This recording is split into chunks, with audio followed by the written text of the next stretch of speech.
Sabi ni VP Sara, hindi siya takot ma-impeach. But at the same time, she wants the Supreme Court to block her trial at the Senate. Matapang o tapang-tapangan? I'm Dwight De Leon, political reporter for Rappler, and this is Sara Duterte Impeachment 101. A few weeks after may impeach ng House si VP Sara noong February, kumatok na si VP sa pinto ng Supreme Court. Pigilan daw sana ng SC ang trial kasi invalid daw ito. Her argument, nilabag daw ng House ang one-year bar provision ng 1987 Constitution na nagsasabing isang beses lang sa isang taon pwedeng magsagawa ng impeachment proceedings laban sa isang opisyal. So how exactly did the House supposedly defy that rule? Let's get more specific. Timeline tayo. December 2, 2024, inihain ng unang impeachment complaint laban kay VP Sara ng grupo ni dating Senador Laila De Lima. December 4, isinumite naman ng mga makakaliwang grupo ang ikalawang complaint. December 18, nag-adjourn for the holidays ang House nang hindi nare-refer sa plenary ang impeachment complaints. December 19, nag-file ang isang grupo ng mga pare ng ikatlong complaint laban kay VP Sara. This is the technical part. It's the Secretary General, in this case Reggie Velasco, who receives the impeachment complaints.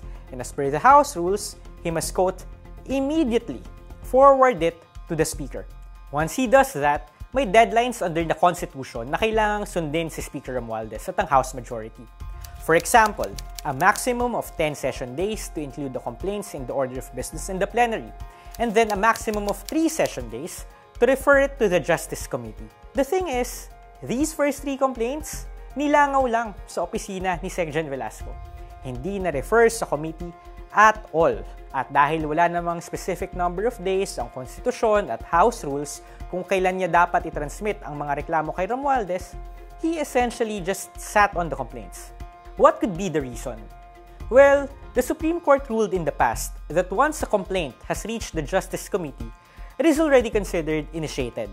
Ibig sabihin, kung may magfa-file pa ng ibang complaints after the first 3, wala nang silbi ito. Hintay na lang sila ulit ng susunod na taon. May sources kami sa House na nagsabing hindi malakas yung first 3 complaints. The first one was unnecessarily long, and while the next 2 were better, they weren't solid enough to withstand later stages of the impeachment process. Kumbaga, hilaw pa.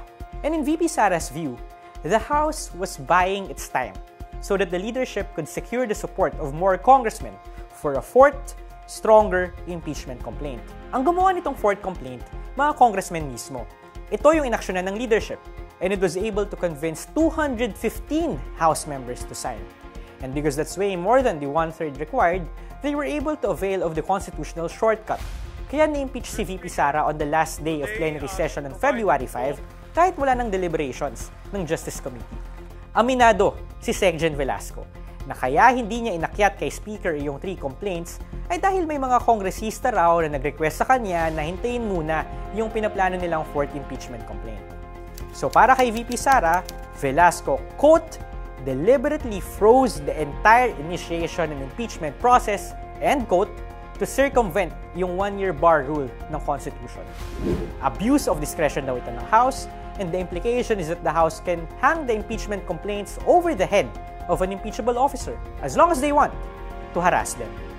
Sabi pa ni VP, ang hindi paggalaw ng House sa unang 3 complaints is the very act that calls for the application of the 1-year bar rule. In other words, nagrereklamo si VP Sara na pinulitika siya.